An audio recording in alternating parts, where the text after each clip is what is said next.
Good day, viewers. Welcome back to the Preaching Humanist with David Oliverio. That is I, where no God is required for a life of love, joy, peace, fulfillment, meaning, and purpose in life. And the good life is one that is guided by reason and motivated by love. Today, let's get right into the topic.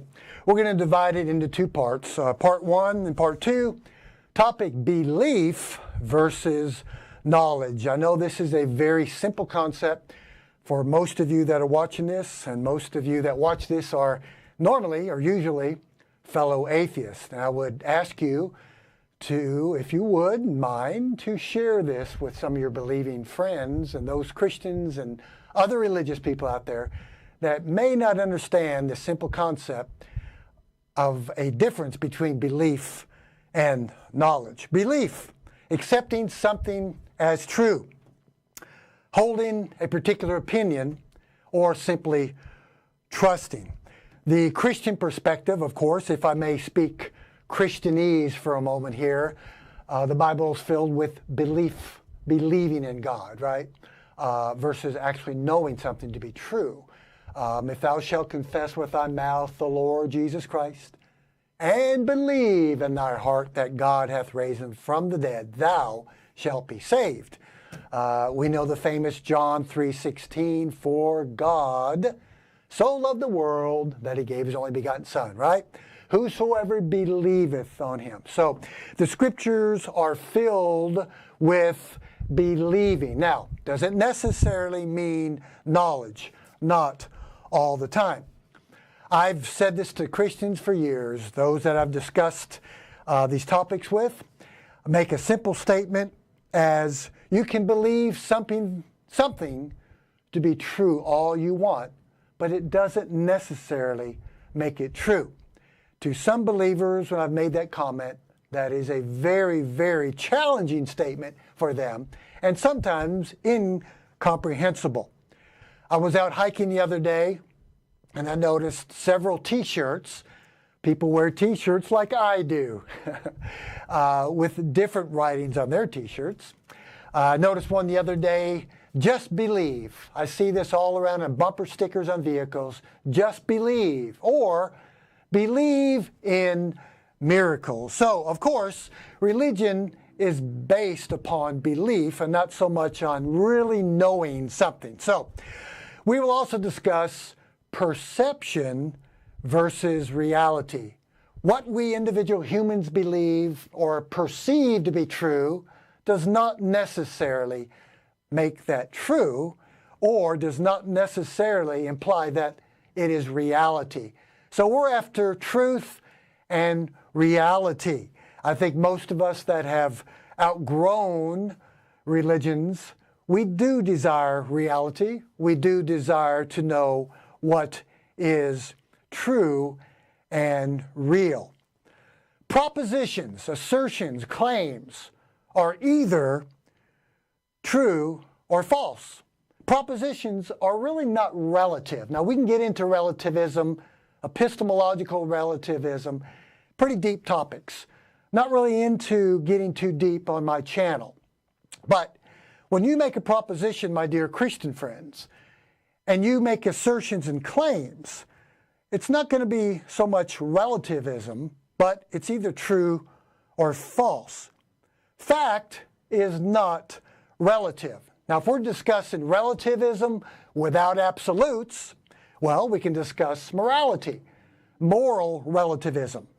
Our morals are basically relative based on the culture that you're born into. Some cultures would call something moral. Other cultures would call the same activity immoral. So we can get into moral philosophy and moral relativism. We don't have time for that. But if we're talking relativism, we could talk about moral relativism. Beliefs are relative. Cultures are relative to the particular society that you live in.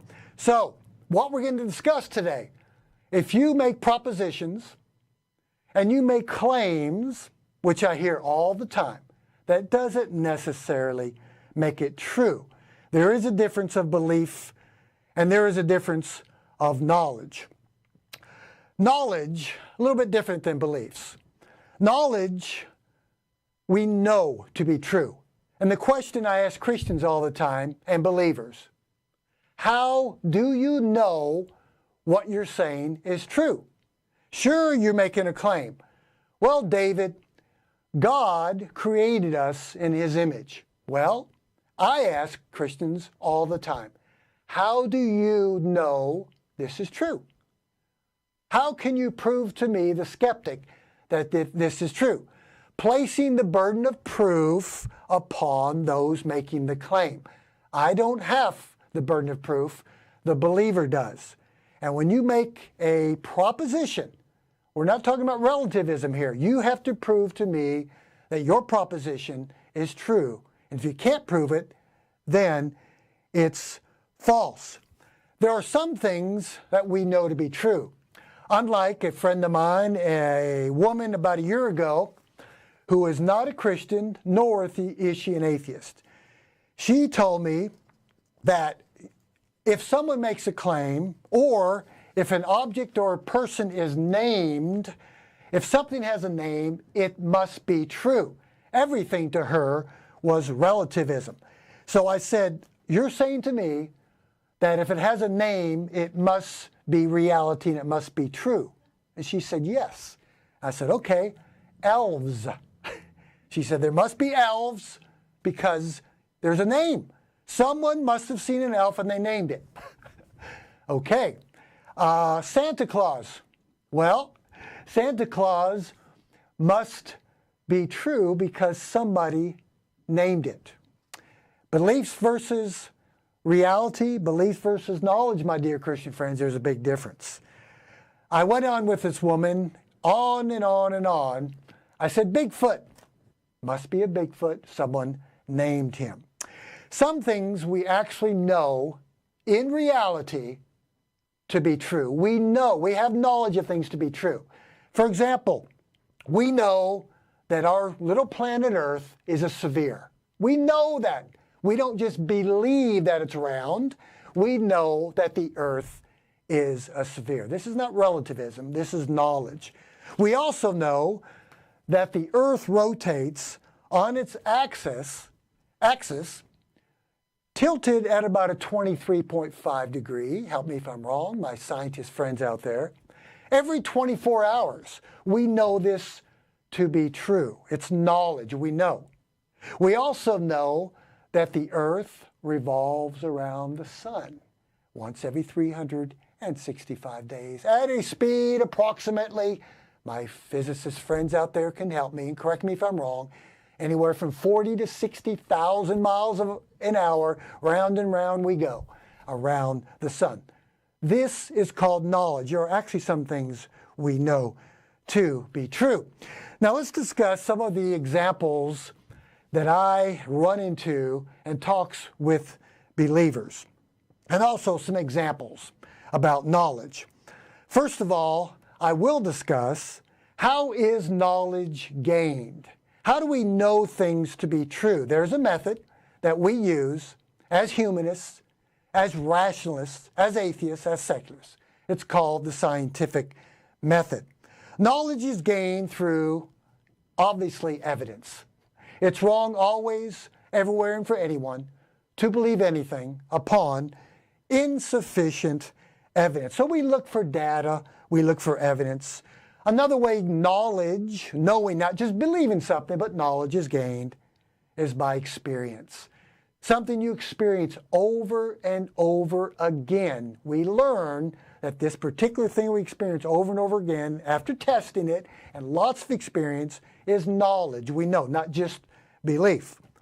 Also, the biggie, which I would like to elaborate on.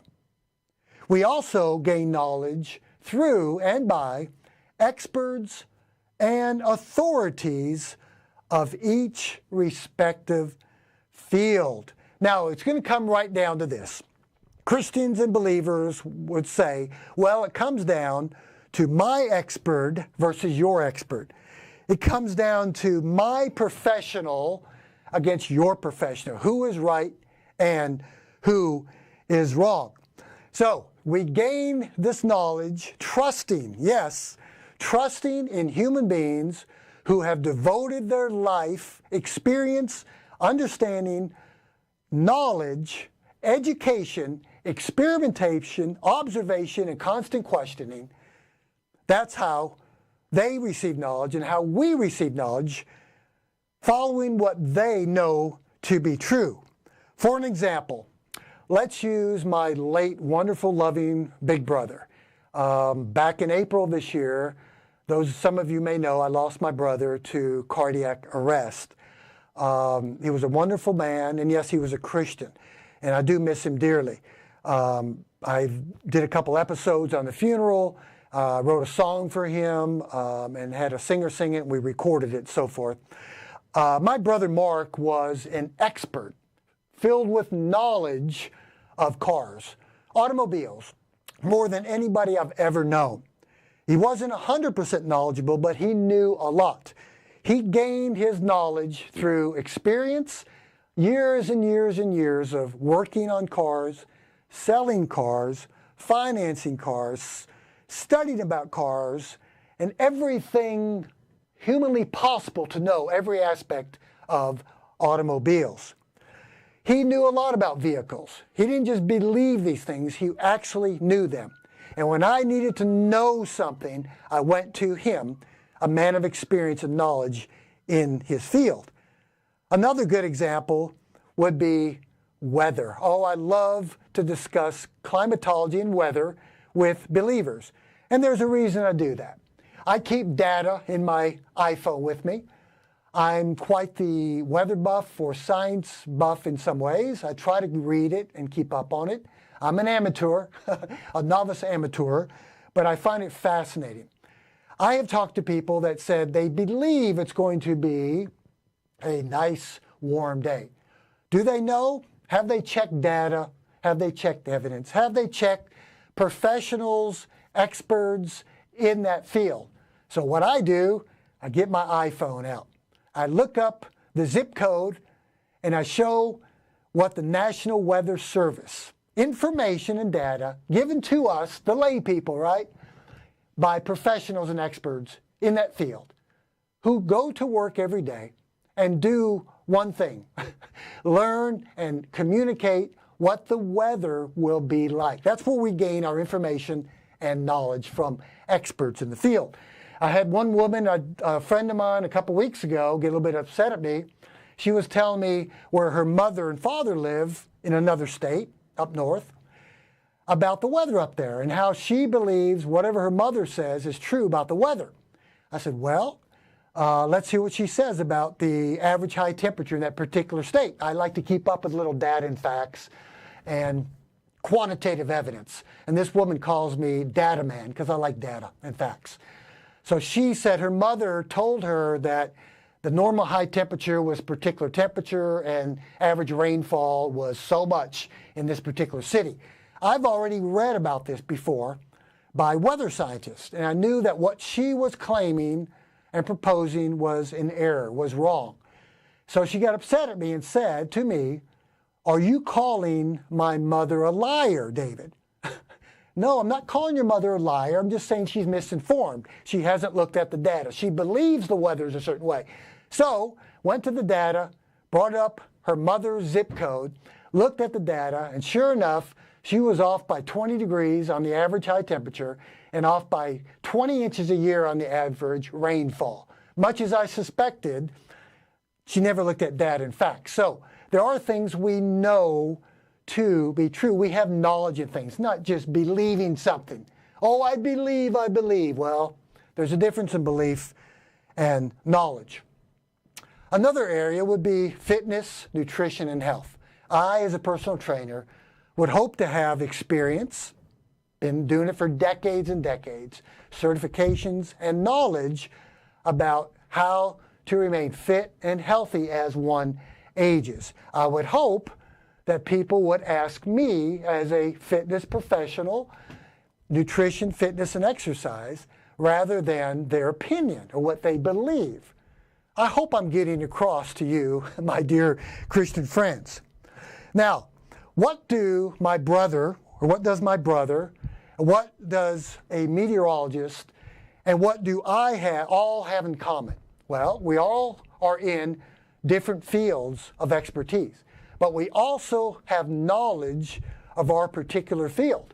We've all been trained and experienced many, many years of study, data, information, evidence in every way, trial and error in our fields. We have knowledge of these things to be true. We just don't believe. I'm going to go ahead and stop, and we are going to continue with examples of belief versus knowledge. And we're going to drive it home here with some good examples for those of you that may not understand the difference of believing something to be true and also knowing something to be true. So thank you for watching the Preaching Humanist with David Oliverio. Have a wonderful day. If you like what you've seen today, hit that like button and subscribe to my channel. We will see you soon.